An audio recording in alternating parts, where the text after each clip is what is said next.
So that's the long way around saying sing louder, right? More intensity, as if your words were going through, up. Deliver them with intensity, not.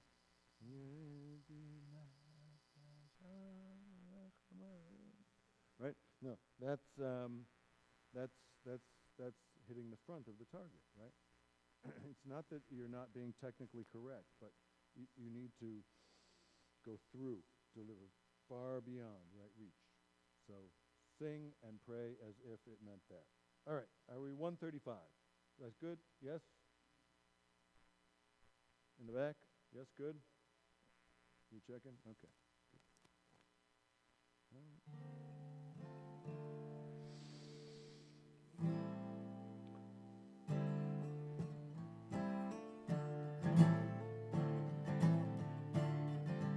Romemu Adonai Eloheinu Hishtachavu Lehar Kodsho.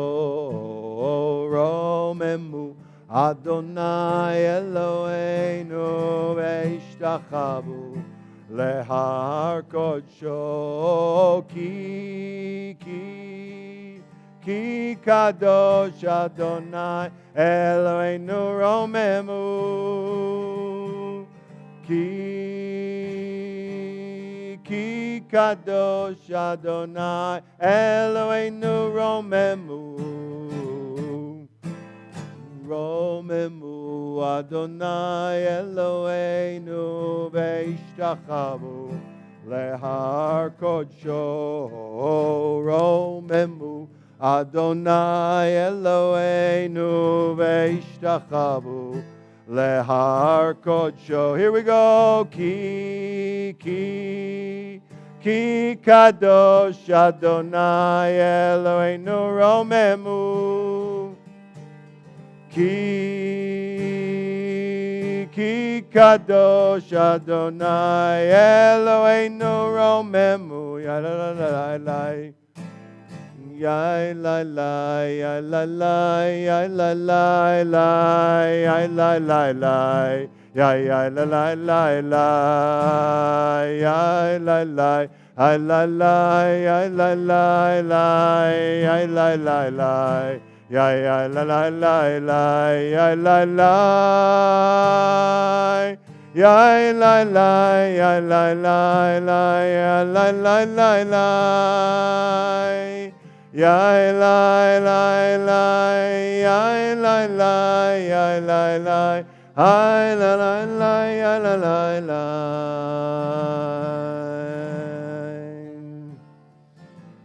138. Lecha dodi likrat kala v'nei Shabbat nekabela. Lecha dodi likrat kala penei Shabbat nekabela. Shamor v'zabela meyuchad Adonai echad u'shemo echad l'shem u'tiferet v'letila. Lecha dodi likrat kala penei Shabbat nekabela. Lecha dodi likrat kala penei Shabbat nekabela. Hitoreri free Kiva orech kumiyori uri shir daberi kevod Adonai alayich nigla. Lecha dodi likrat kala penei Shabbat nekabela. Lecha dodi likrat kala penei Shabbat nekabela. Boi b'shalom ateret bala gam besimcha u'betzala toch emunei am segula.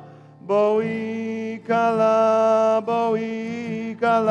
lecha dodi likrat kala Shabbat nekabela lecha dodi likrat kala penei Shabbat nekabela.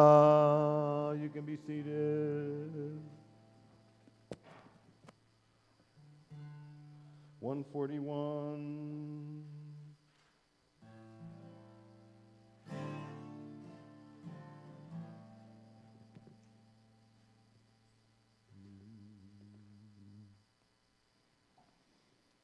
Mi kolod Maim rabim adirim mishpereyam adir bamarom Adonai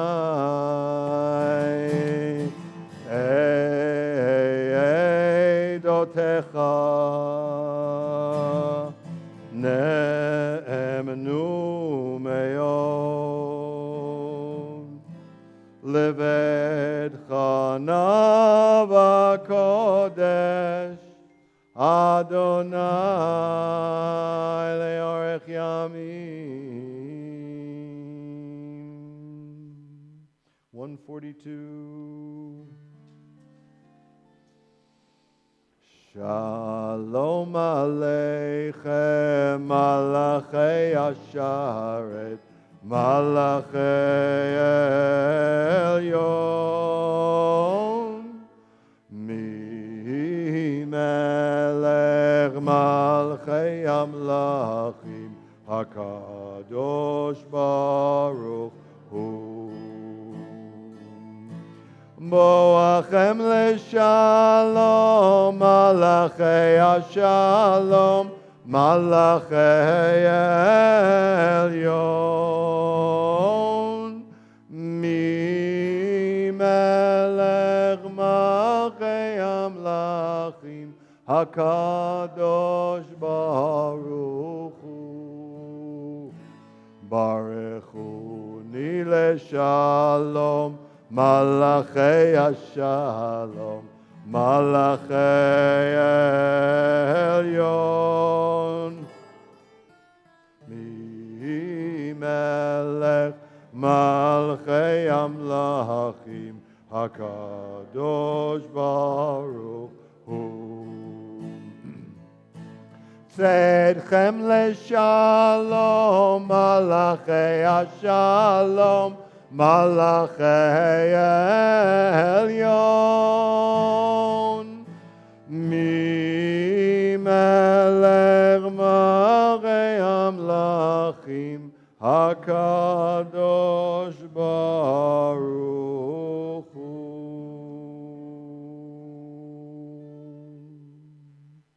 We stand for the Chatzi Kaddish on page 144.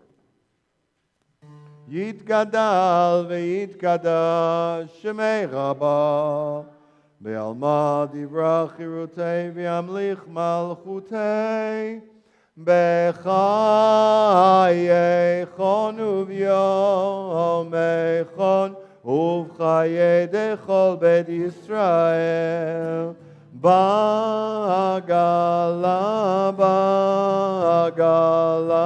Ubizman kari veimeru amen. Yesh me'raba mevorach le'olam le'ol me'ol maya yidbarach yidbarach v'yishtabach v'yidbar v'yidromam v'yidnasei V'yitadar v'yitaleh v'yitalal Shemei dekudesha brichu li'ela min kol birchata v'shirata tush v'chata v'nechemata da'amiran be'alma v'imeru Amen. We stay standing. Turn to page 146 for the Baruch Hu.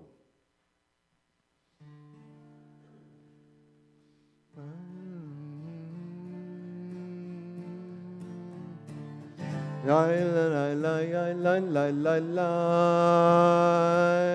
la la la la la la ya la la la la la ya la la la la la ya la la la ya la la la la ya la la la la la ya la la la la la ya la la la ya la la la la Baruch Hu et Adonai HaMevorach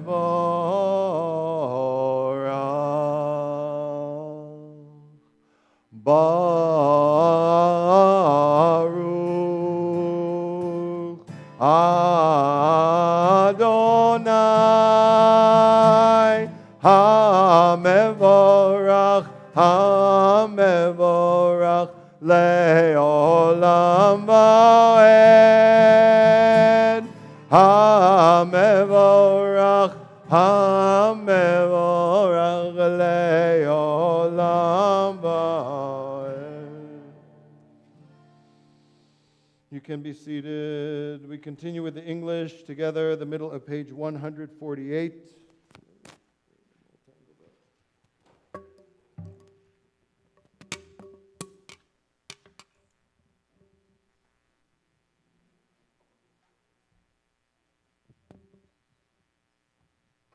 Blessed are you, Adonai, our God, ruler of the universe, who speaks the evening into being, skillfully opens the gates, thoughtfully alters the time and changes the seasons, and arranges the stars in their heavenly courses according to plan.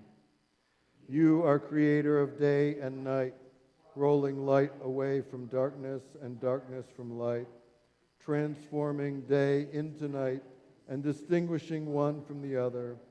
Adonai Tzvaot is your name. Ever-living God, may you reign continually over us into eternity. Blessed are you, Adonai, who brings on evening. Up about 6 lines in the Hebrew.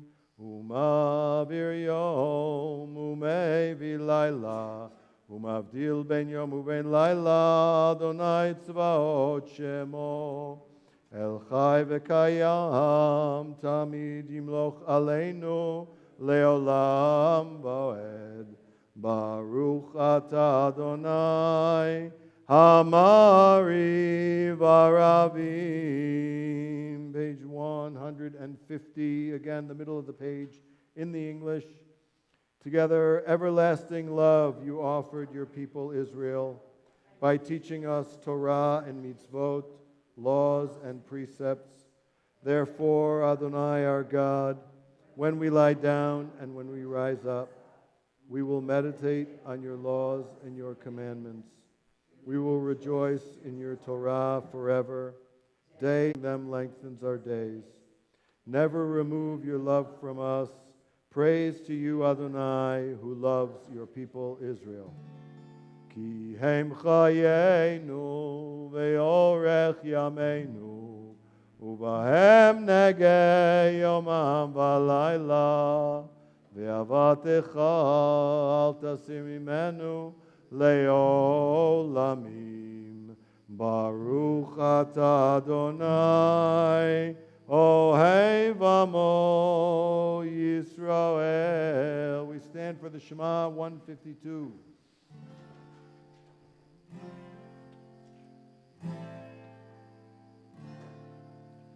Shema Yisrael Adonai Eloheinu Adonai Echad. Shema Yisrael Adonai Eloheinu Adonai Echad. Shema Yisrael Adonai Eloheinu Adonai Echad. Shema Yisrael Adonai Adonai Eloheinu, Adonai Echad. Baruch Shem Kevod Malchuto, Leolam Va'ed. Baruch Shem Kevod Malchuto, Leolam Va'ed. Shema Yisrael Adonai Eloheinu, Adonai Echad. Shema Yisrael Adonai Eloheinu, Adonai Echad. Be seated, 154 together in the Hebrew.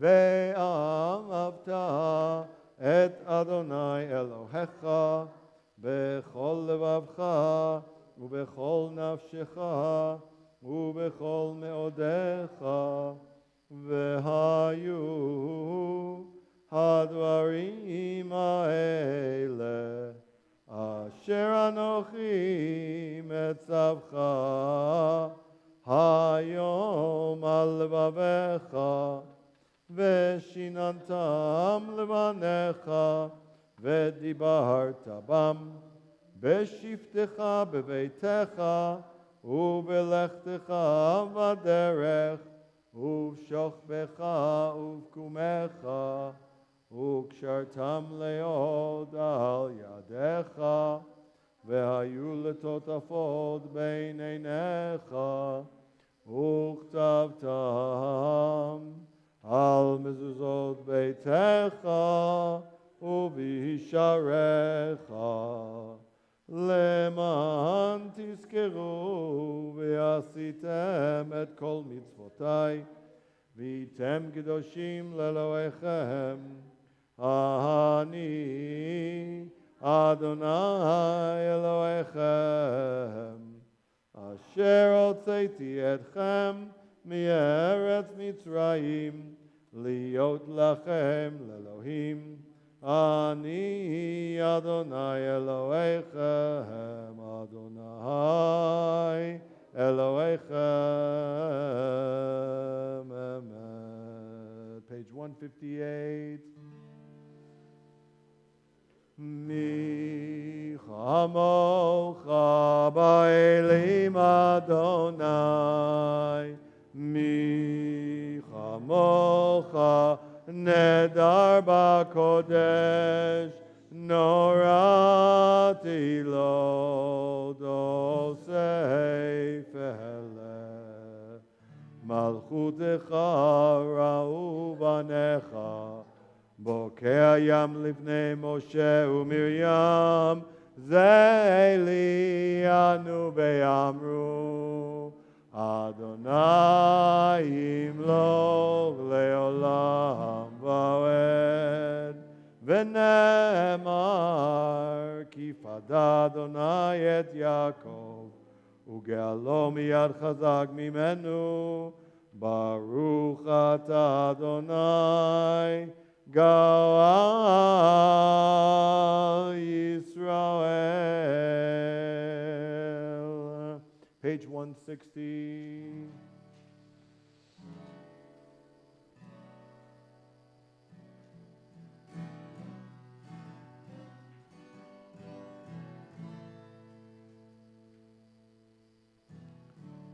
Hashkivenu Adonai Eloheinu leshalom Hamidenu shomreinu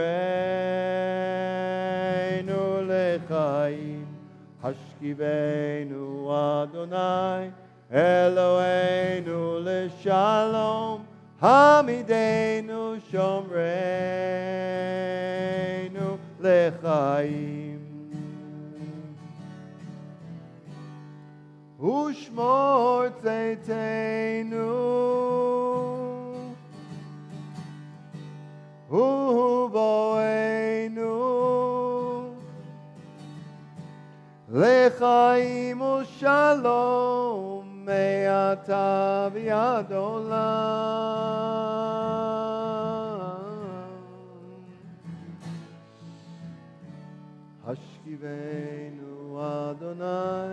Eloheinu l'shalom, v'hamidenu shomreinu l'chaim, mashkivenu Adonai. Eloheinu l'shalom, v'hamidenu shomreinu l'chaim. Ushmor tzeiteinu uvoeinu lechaim ushalom me'ata ve'ad olam.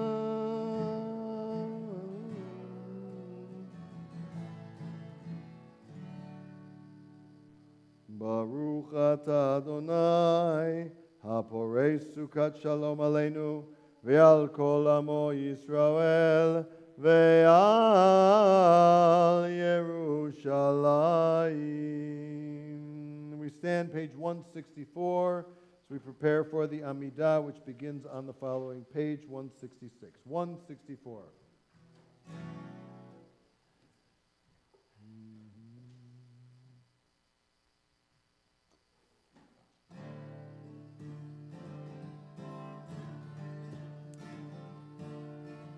Adonai, Adonai, Sfatai tiftach,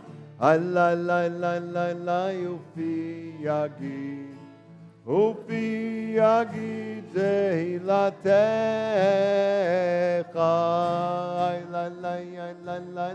Adonai. Sfatai tiftach,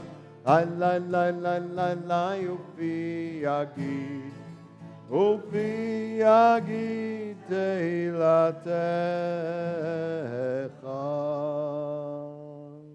Top of 166 together in the Hebrew. Baruch atah Adonai Eloheinu v'Elohei avoteinu v'imotenu, Elohei Avraham, Elohei Yitzchak, v'Elohei Yaakov, Elohei Sarah, Elohei Rivka, Elohei Rachel, v'Elohei Leah, Ha'el Hagadol, Hagibor v'Hanora, El Elyon, Gomel Chasadim Tovim, Vekonei Hakol, Vezocher Chasdei Avot V'imahot, Umevi Geula Livnei V'neihem, Leman Shemo B'Yahava, Melech Ozer U'Moshiach U'Magen, Baruch Atah Adonai, Gen Abraham, V'Ezrat Sarah, 168, Ata Gibor Le'olam Adonai, Mechayei Hakol Ata Rav Lehoshia, Mashiva Ruach U'Morid HaGeshem, Mechalkel Chaim Bechesed, Mechayei Hakol Berachamim Rabim, Somech Novlim Ve'Rofei Cholim, Umatir Asurim, Umekayem Emunato Lishenei Afar, Michamocha Bal Gevurot, Umido Melach, Melech Memid Umechayeh, Umatzmiach Yeshua, V'ne'eman ata le'achayot hakol.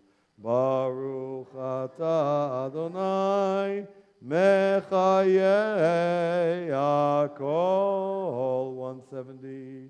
Ata kadosh v'shimcha kadosh u'kadoshim b'chol yom yehalelucha selah. Baruch atah Adonai Ha'el HaKadosh. We continue quietly, 172 and following, and join back together at the bottom of page 180.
yaseh shalom aleinu ve'al kol Yisrael ve'al kol yoshvei tevel ve'imeru amen.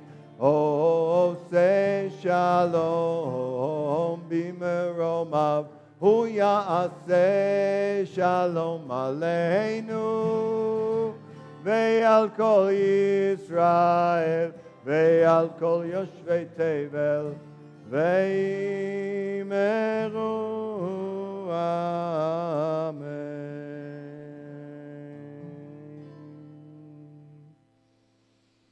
You can be seated. We turn ahead in the Siddur to page 371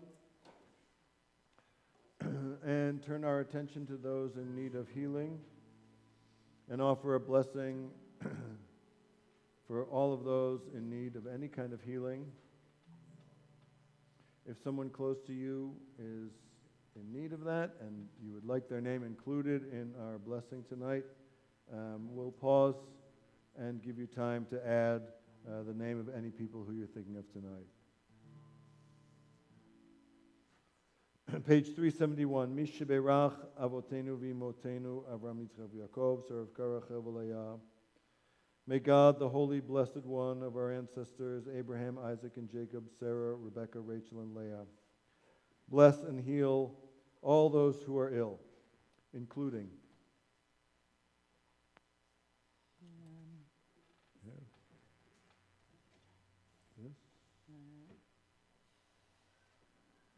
Say it loud.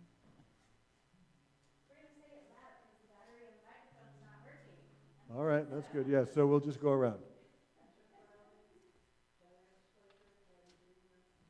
Linda,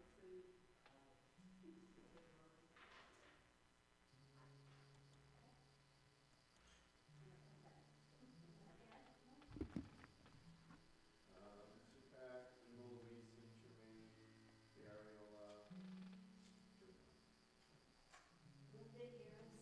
Joanne, Heather, Sherry, Silver, Barbara, Frank, Lois, Sorkin, Lubana, Thomas, Louise, Ryan, Sumani, Aaron, Sam, Larry, Burton. Morrison, Blaze Friedman, Katie Adler, Bendix, Peter Miller, Heather Merman, Jerry and Wanda Jacobson, Luana Bonker, Sam Jenforth, Rhoda Fink, Barbara Freed, Aaron Runktown, people in Ukraine and lost in Israel. My sister-in-law, Susie Garland, Jackie's sisters, Rita, Sandra, and Ann, and my friends out of surgery, Ann Burdette, Keithhood, Andrew Wheeler, and Nathan Smith. Janet Norum, Elise Friedman, Sandra McElhannon, Barbara Freed, Lon Robinson, Ann Owen, Rita Crone, Phyllis Fox, Susan Eilers, and Susan Carlos. Tanya Hurst, Diana Berger, Holly Eldring, Ronnie Miller, Ann Moore, Heather Murray, Shelley Burke.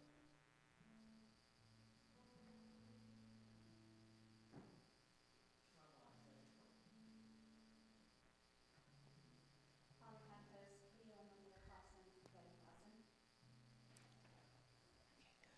Barbara Whitlock, Jackie Freeman, Don Freeman, Terry Hurst, Daniel Brito, Barbara Freed.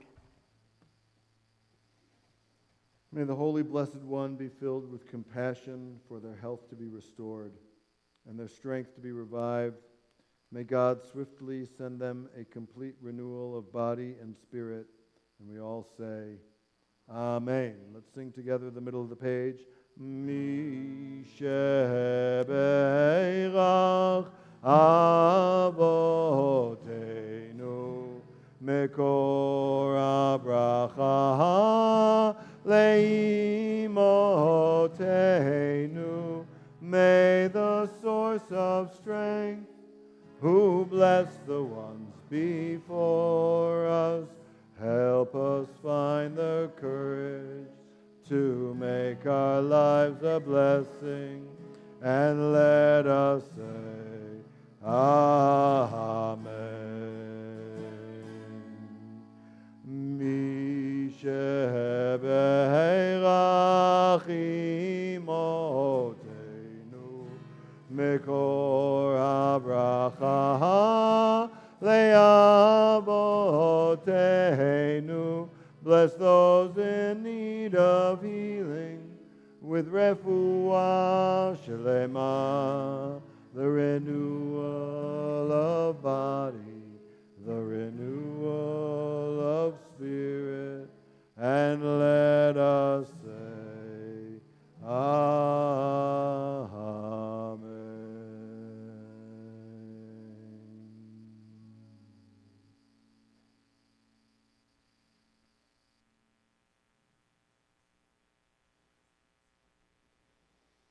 Good Shabbos.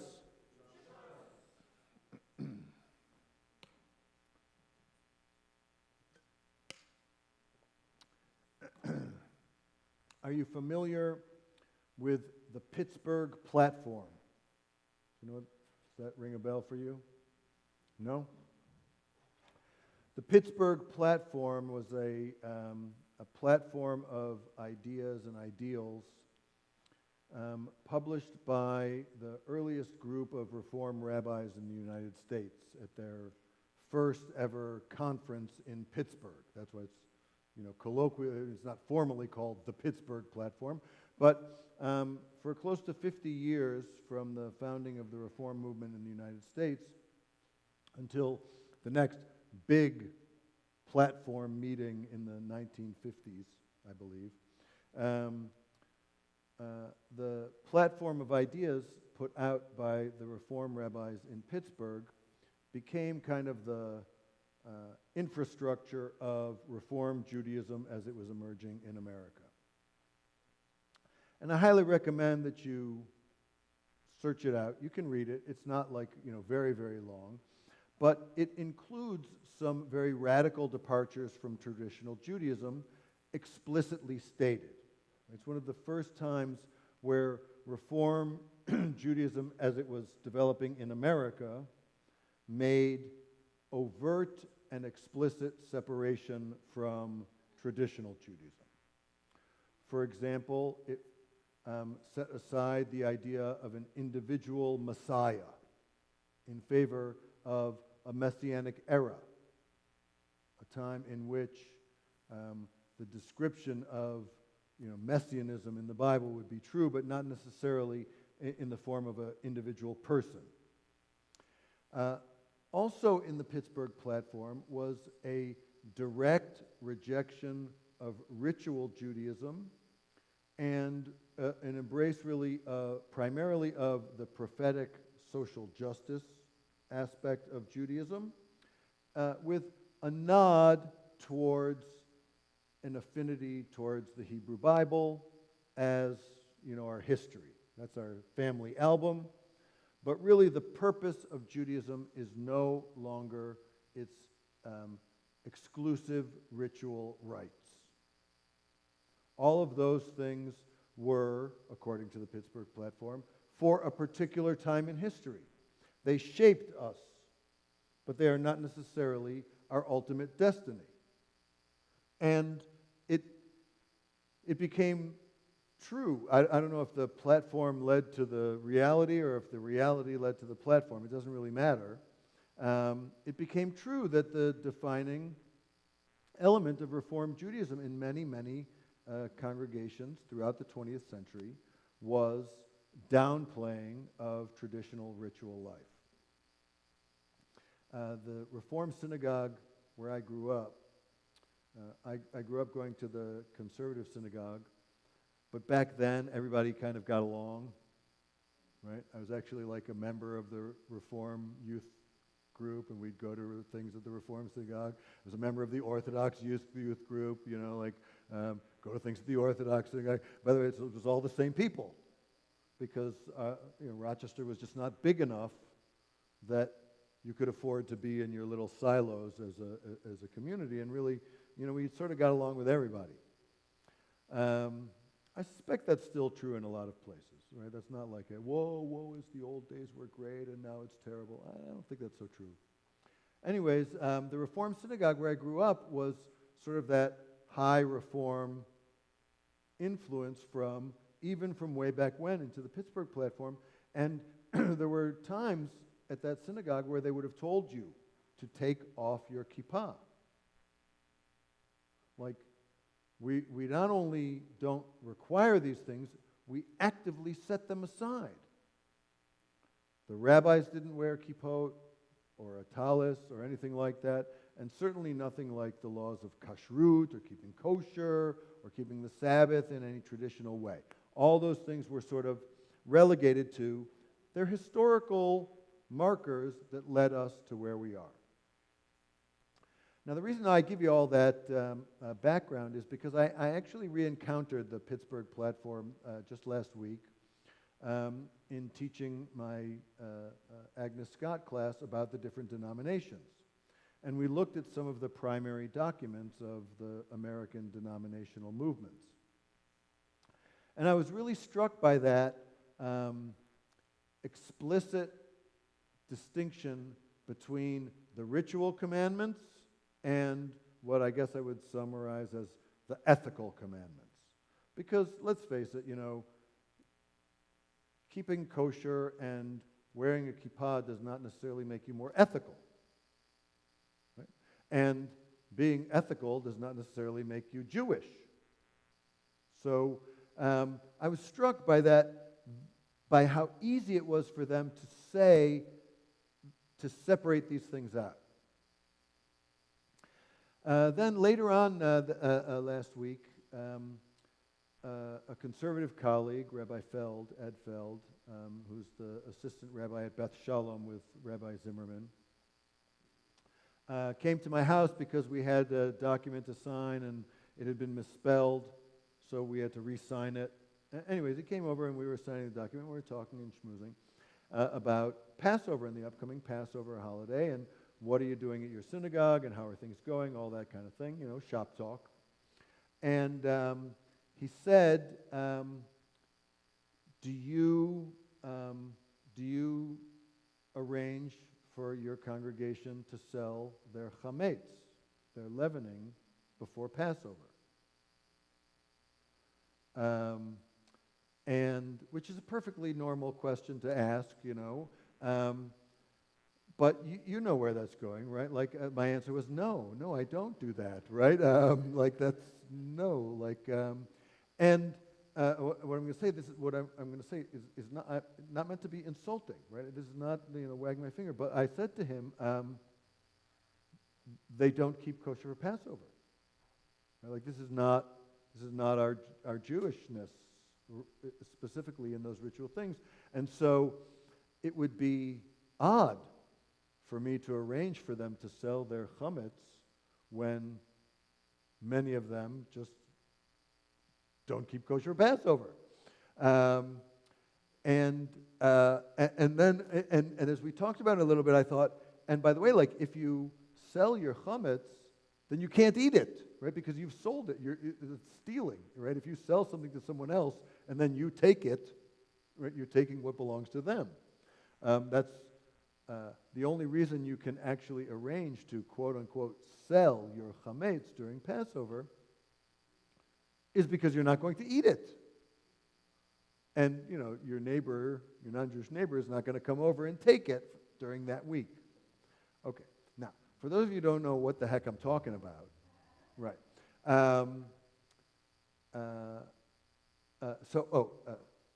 He says to me, he said, well, maybe you should teach them about it. And I thought, well, all right, that's going to be my Shabbat sermon. So there you are. That's how I came to speak about what I'm speaking about tonight. So for those of you who don't know what I'm speaking about, the principal law, the negative commandment, the thing you're not supposed to do on Passover, is to eat chametz. Chametz, usually translated as leavening. And what it is, all of the grains which can make bread that have been mixed with water, so flour and water mixed, and allowed to naturally ferment in any way. Matzah is just really quickly cooked bread so that there's no opportunity for actual fermentation and rising to take place, because that takes time. And so bread is soft and puffy, and matzah is thin and crisp. And you are not allowed to have any chametz, period, end of discussion. You really are not even supposed to have any in your possession. And many people will go through their cabinets and get rid of the stuff that is explicitly chametz. Now, along the way, they figured out a way to make it a little bit easier. And they created a fiction whereby you could get rid of your chametz without actually having to get rid of it. In other words, you could put it away and sell it to somebody else for a short period of time. Precisely a week. Until Passover is over. And then you would buy it back from them. And during that time, it would belong to them. You could not have any of it. And they could, theoretically, come whenever they wanted and take it. And in traditional Jewish communities, this is what's going on right now. Everybody is cleaning out their houses, removing the chametz, or putting it away. If it can't easily be removed, it's not just like, oh, I have this much left in my cream of wheat container, so I'm just going to get rid of it. No, I have a bottle of scotch. I'm not just going to throw that out, right? Nor are you really expected to. I know, it's terrible, right? Like, what? Sheesh, you gave me a heart attack. Well, part of this was precisely because of things like that, where that's onerous on us. That's a burden, and an economic burden. And the goal is not to torture the Jewish people. It's to make it possible for them to keep the commandments. So people will appoint their rabbi as their agent to sell their chametz, and the rabbi will collectively sell the chametz of the entire congregation to a non-Jewish person. There's a contract. And I've done this dozens of times where I filled out the contract, usually with some non-Jewish person who's either my neighbor or my landscape guy or the guy who's the maintenance person at the synagogue or just someone who I know, right? Like, who's not Jewish. And I sell it to them, and they know. They explain just like I explained to you. Is there any room for this in Reformed Jewish life? When you think about the philosophy, really the ultimate philosophy of Reformed Judaism is that each individual person becomes responsible for choosing whether or not to observe individual mitzvot. Which means it's not up to me to preach at you and tell you, you must rid your homes of chametz. That's in the book, right? I didn't come up with that one. You already know that. And so the correct approach, I think, for Reformed Jews is to re-engage and to use this as a moment, not necessarily to get rid of all of your chametz, but to reevaluate and to reconsider whether or not you, as the inheritor of the tradition, as the one who receives the commandments, whether you are going to adopt the Pittsburgh platform or not. And one of you may do it one way, and one of you may do it another way. In theory, there could or be people in a Reformed congregation who sell their chametz. Why not? at the same time as there are people who do not. That it does not have to be everybody observes exactly the same registry of commandments.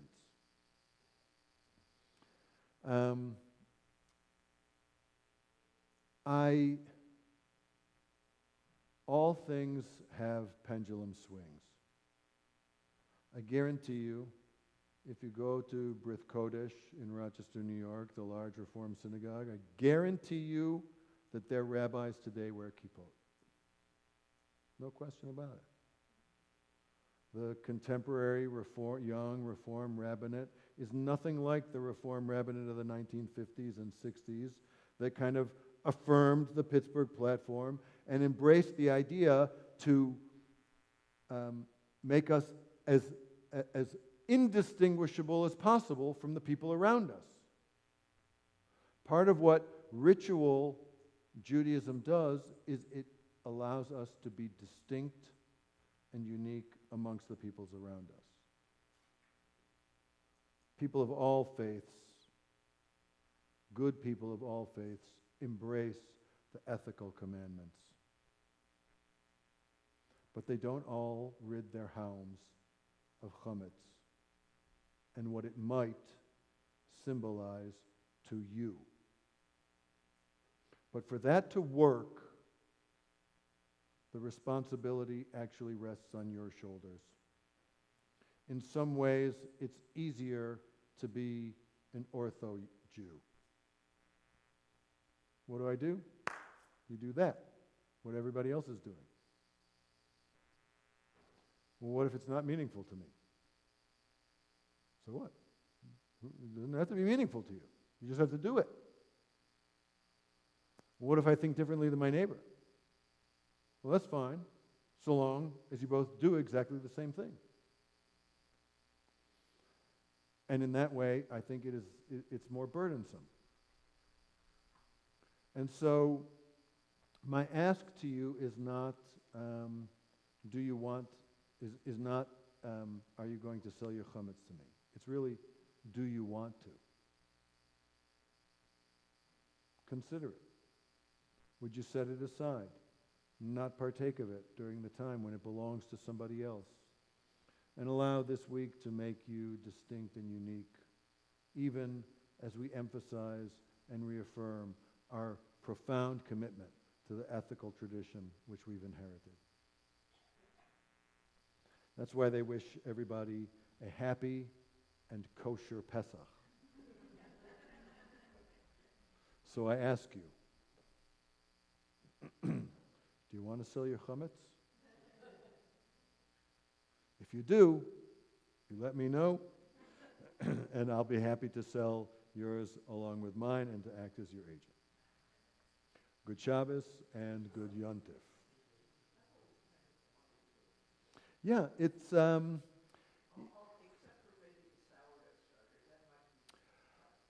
I'm so glad you mentioned that because I have a colleague who really turned me on to the idea that the word in the Bible for what you're supposed to remove is it's chametz, but there's another word which is seor.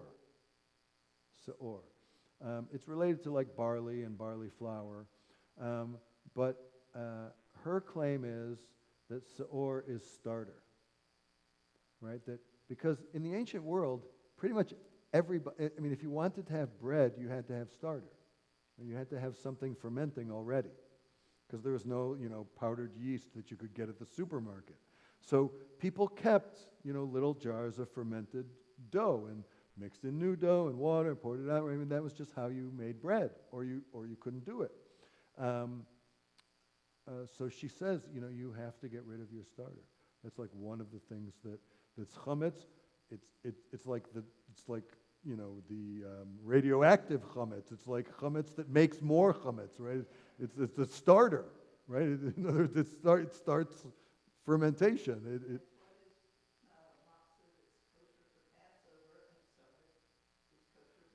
Right. Oh, that's so annoying. That is so annoying. It's so annoying, and honestly, it's really, if you don't know And you just go to the store and you're like, oh, here's the kosher section. There's matzah. You grab the matzah. You don't see the little print on the box that says, not suitable for Passover.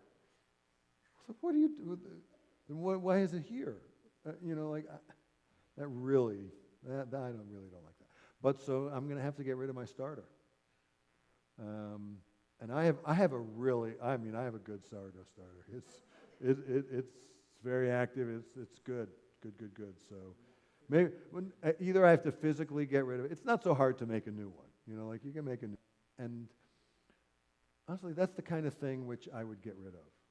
Right? I have stringencies and leniencies in my own Passover observance, but generally things that are open chametz, like a half-eaten box of cereal, I get rid of it. If it's a closed thing of oatmeal, like it's all sealed up, I put it away and I sell it. Right? Open things that are overtly chametz, I actually get rid of. Everything else, I just put it away and sell it. I don't know.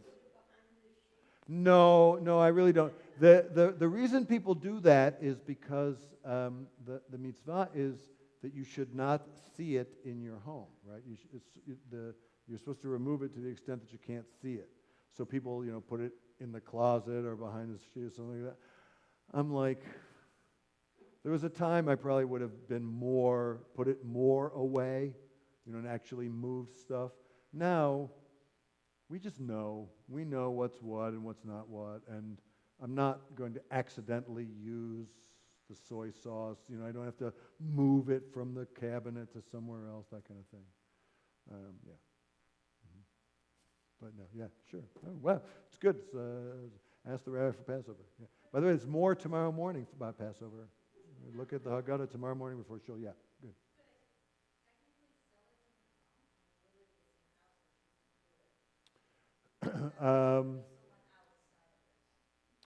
Well, the question is, does it actually belong to you? Right? That would be my question. Like, does any of that actually belong to you, or does it belong to your mom? So then, and distinguishable from hers? Yeah. So yeah, you could sell it to her. That's right.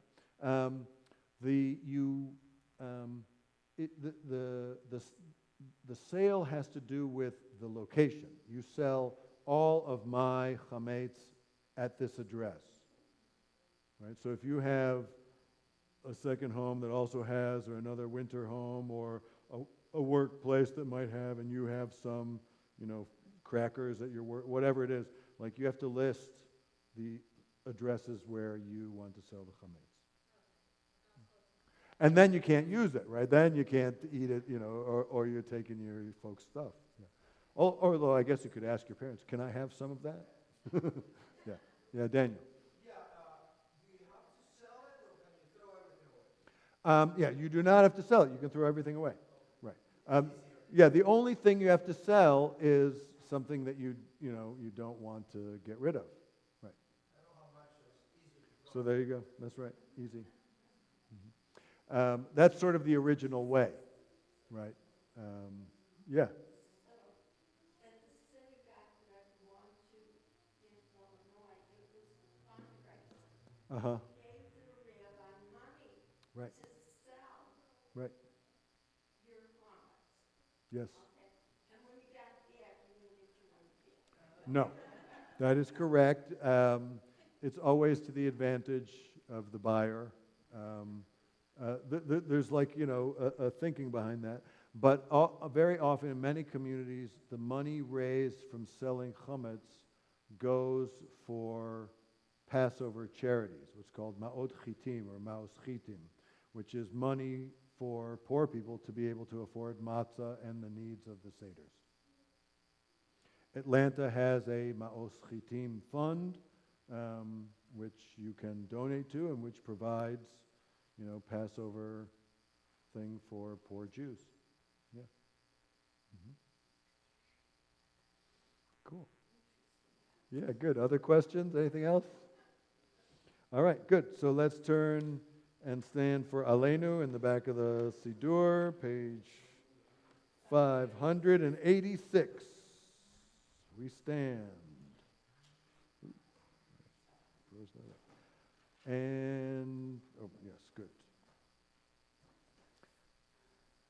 Aleinu l'shabeach ladon hakol, לתת גדולה ליוצר ראשית, שלא עשנו כגויי הארצות, ולא שמנו כמשפחות האדמה, שלא שם חלקנו כהם, וגור עלינו ככל המונם, ואנחנו קוראים ומשתחווים ומודים לבני מלך מלכי המלכים, הקדוש ברוך הוא, שהוא נוטה שמיים ויוסד הארץ, ומושב יקרו בשמיים ממעל, ושכינתו זו בגבי מרומים.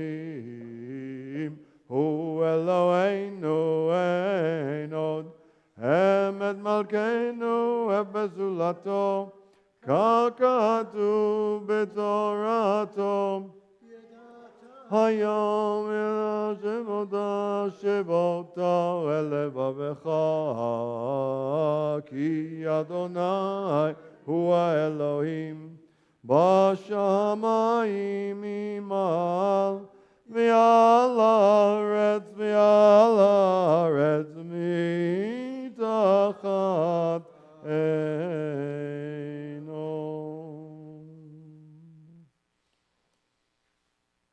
In the middle of 590, כי המלכות שלך היא, ולעול תמלוך בכבוד, ככתוב בתורתך. אדוני ימלוך לעולם ועד, ונאמר, והיה אדוני למלך על כל הארץ. ביום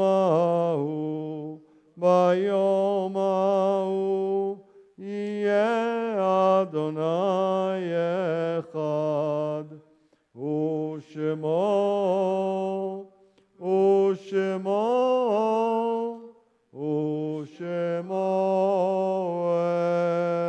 אחד.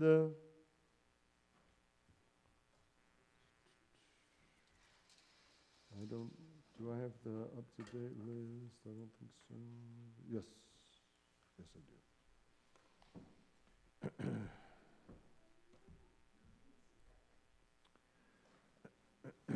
April, we mark the yard sites for Henya Zaidel, Morton Epstein, Mo Eagle, Daniel Joseph Middleton, Irving Levitt, Samuel Corin, Murray Weil, Morris Darnowski, Morris Davis, Howard Victor Epstein, Sigmund Finkelman, Helen Brudner, Isidore Bernstein, Doris Miller, Gary Peck. That's it, and Gary Peck. Any other yard sites people observing tonight? Anybody here specifically tonight? Did I miss one? That's No, but my dad, Samuel Corian, was my dad. um, And we had the same birthday. We had very similar personalities. And, was over the aisle 40 years ago that I met him. wow. I have a friend whose mother passed away at 103, Bridget Banks. They just took pictures the other day, so we're still in the mourning phase. Tehei nishmotam tzurot b'tzura. Do you want to say something? Yeah? No. B'tzura chaim, may their souls be bound up in the bond of life, and may their memories be a blessing. Mourners Kaddish, page 598. Yitgadal v'yitkadash shemei Rabbah, be'alma divrach hirutei, ve'amlich malchutei, b'chai echon u'v'yom echon, chayei dechol beit Yisrael, ba'agala u'vizman kari v'meru. Amen. Hey shmei Rabbah mevorach, le'olam u'lomei almaya. Yitbarach v'yishtabach v'yitpa'ar v'yitramam v'yitnaseh V'ithadar, v'it'aleh, v'ithalal, Shemei dekudsha b'richu. Le'ela min kol birchata v'shirata, tushbechata v'nechemata, da'amiran be'alma v'yimeru, Amen. Yehesh lama rabba min shemaya, v'chaim aleinu v'al kol Yisrael v'yimru, Amen. Seh shalom b'mromav, hu yaseh shalom, aleinu v'al kol Yisrael v'yimru, Amen. Good Shabbos, everybody. Just a couple of announcements. Yes, anything?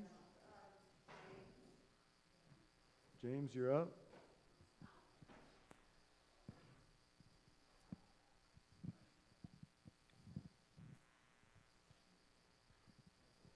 Yeah, come on up.